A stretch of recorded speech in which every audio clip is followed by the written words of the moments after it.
Hello friends, ഇന്ന് എനിക്ക് നിങ്ങളോട് പറയാനുള്ളത് ഒരു കാര്യമാണ്. എന്താണെന്ന് വെച്ചാൽ എല്ലാവരും ഇത്ര നാളെന്നെ സപ്പോർട്ട് ചെയ്തതിന് നന്ദിയുണ്ട്. പിന്നെ എനിക്ക് പറയാനുള്ളത്, ഞാൻ വലിയ പ്രിപ്പയർ ആയിട്ടൊന്നുമല്ല ഈ ചാനൽ ഉണ്ടാക്കിയത്. ഞാൻ ഒരുപാട് നാളായി യൂട്യൂബ് ചാനൽ കാണാൻ തുടങ്ങിയിട്ട്. അപ്പോൾ എനിക്ക് ഒരു ആഗ്രഹം തോന്നി സ്വന്തമായിട്ടൊരു ചാനൽ വേണമെന്ന്. അതിനു വേണ്ടിയിട്ടാണ് ഞാൻ ഈ ഒരു ചാനൽ തുടങ്ങിയത്.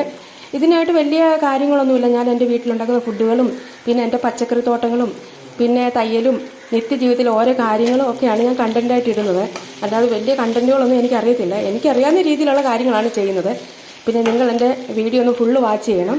പിന്നെ വാച്ച് ചെയ്തിട്ട് വേണം ലൈക്ക് അടിക്കാനായിട്ട്. പിന്നെ ഒരു കാര്യം പറയാനുള്ളത്, കുറേ ആൾക്കാരൊക്കെ സബ്സ്ക്രൈബ് ചെയ്തിട്ട് അൺസബ്സ്ക്രൈബ് ചെയ്യുന്നുണ്ട്. അതെന്തിനാണെന്ന് എനിക്കറിയത്തില്ല. ഞാൻ എല്ലാ ആൾക്കാരും സപ്പോർട്ട് ചെയ്തിട്ട് യൂട്യൂബ് ചാനൽ തുടങ്ങുന്നതിന് മുമ്പ് തൊട്ട് ഒരുപാട് ചാനലുകൾ സപ്പോർട്ട് ചെയ്തിട്ടേ ഉള്ളൂ. കാണുകയും എല്ലാം ചെയ്തുകൊണ്ട് ഷെയർ ചെയ്യുകയും ചെയ്തുകൊണ്ടിരുന്ന ആളാണ് ഞാൻ. അങ്ങനെയാണ് എനിക്ക് ഇങ്ങനെ ഒരു ആഗ്രഹം വന്നത്. അതുകൊണ്ട് നിങ്ങളെല്ലാവരും വീണ്ടും എന്നെ സപ്പോർട്ട് ചെയ്യണം. എൻ്റെ വീഡിയോ ഫുള്ള് വാച്ച് ചെയ്യണം, ലൈക്ക് ചെയ്യണം, ഷെയർ ചെയ്യണം, കമൻറ്റ് ചെയ്യണം, സബ്സ്ക്രൈബ് ചെയ്യണം. അപ്പോൾ താങ്ക് യു.